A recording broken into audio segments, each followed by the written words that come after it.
Right. ఇక నంద్యాల ప్రకాశం జిల్లాలో చిరుతలు కలకలం రేపుతున్నాయి. 2 రోజుల క్రితం నంద్యాల జిల్లా పచ్చర్ల గ్రామానికి చెందిన మహిళ చిరుత దాడిలో మరణించిన విషయం కూడా మనకు తెలిసిందే. ఇప్పుడు ప్రకాశం జిల్లాలో ఒక చిరుతను పట్టుకున్నట్టుగా కూడా వార్తలు అందుతున్నాయి. సో ఈ చిరుత ఆ చిరుత ఒకటేనా అనేది అధికారులు ఇంకా నిర్ధారించాల్సిన అవసరం ఉంది. దీనిపై మా కరెస్పాండెంట్ లోకేష్ అడిగి తెలుసుకుందాం. లోకేష్, చెప్పండి, నిన్న సిరిపల్లిలో ఒక మహిళ తల తినేసిందనే వార్త మనం చూసాం. నిజంగా కలకలం రేపింది గ్రామంలో. అది ఇప్పుడు ప్రస్తుతం ప్రకాశం జిల్లాలో పట్టుబడ్డ చిరుత ఒకటే అని భావించవచ్చా? కొంచెం ఊపిరి పీల్చుకోవచ్చా గ్రామస్తులు? ఏం జరుగుతుంది, అప్డేట్ చెప్పండి.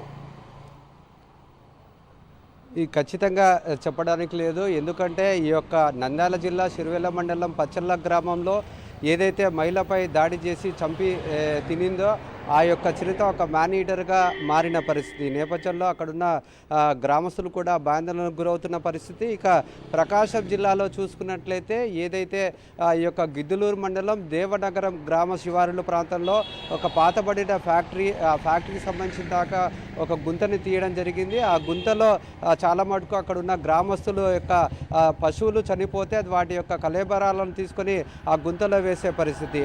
ఆ యొక్క దట్టమైన వాసనకు ఆ చిరుతపులి వచ్చిందని చెప్పేసి ఆ స్థానికులు చెప్తున్నారు. ఆ నేపథ్యంలోనే అక్కడ చిరుతపులి గుంతలో పడింది, బయటికి రాలేని పరిస్థితి కనపడింది. అక్కడున్న ఈ యొక్క మేకలు కాసుకునే మేక కాపర్లు ఈ యొక్క అటవీ అధికారులకు సమాచారం ఇవ్వడంతో అక్కడ అటవీ అధికారులు చేరుకొని రెస్క్యూ ఆపరేషన్ని కొనసాగిస్తున్నారు.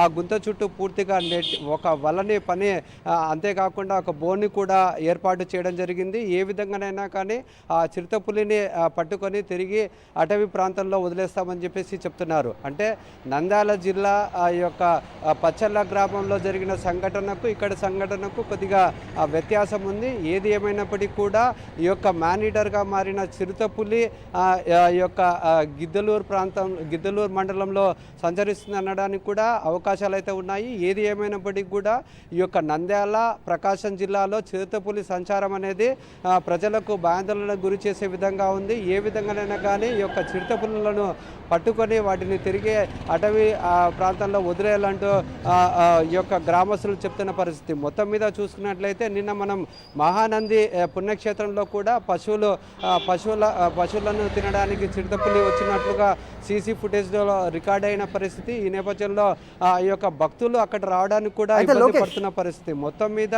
ఈ యొక్క అయితే లోకేష్, చిరుతల్ని తిరిగి అటవీ ప్రాంతంలో వదిలేయటమే సొల్యూషన్గా ప్రస్తుతం భావించవచ్చు అంటారా? అరణ్యంలోంచి అవి జనారణ్యంలోకి వస్తున్నాయి, ఇలా దాడులు చేస్తున్న క్రమంలో ఇది ఒక్కటే సొల్యూషనా? ఇంకా వేరే ఆల్టర్నేటివ్ ఏం లేదా? ఏం చెప్తున్నారు అధికారులు?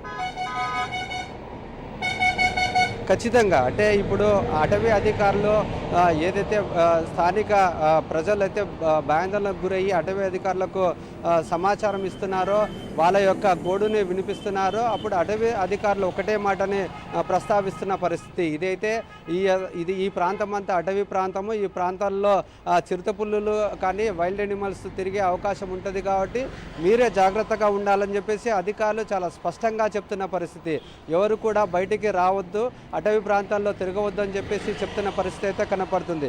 మనం చూసుకున్నట్లయితే చాలా మటుకు వైల్డ్ ఎనిమల్స్ ఈ యొక్క గ్రామ పరిసర ప్రాంతాల్లో తిరగడానికి పలు అవకాశాలు ఉంటాయి.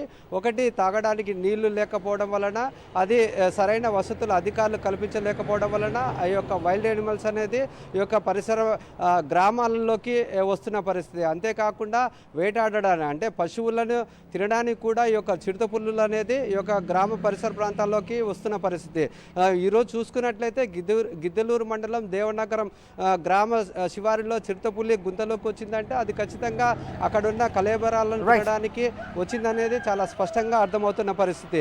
ఇక పచ్చర్ల గ్రామంలో సంబంధించిన దాకైతే మ్యాన్ ఈటర్గా మారిన చిరుతపులి అదే కోణంలో ఉంటుంది. అదే యొక్క రక్తాన్ని రుచి చూసిన చిరుతపులి మరొకసారి మానవులపైన దాడి చేయడానికి అవకాశం ఉంటుంది. కాబట్టి గ్రామస్తులు భయాందోళనకు గురయ్యి ఖచ్చితంగా చిరుతపుల్లులను బంధించాలి, అది తిరిగి అటవీ ప్రాంతాల్లో వదలాలనేది కోరుకుంటున్న పరిస్థితి అయితే చాలా స్పష్టంగా అర్థమవుతుంది. హరి. ఓకే లోకేష్.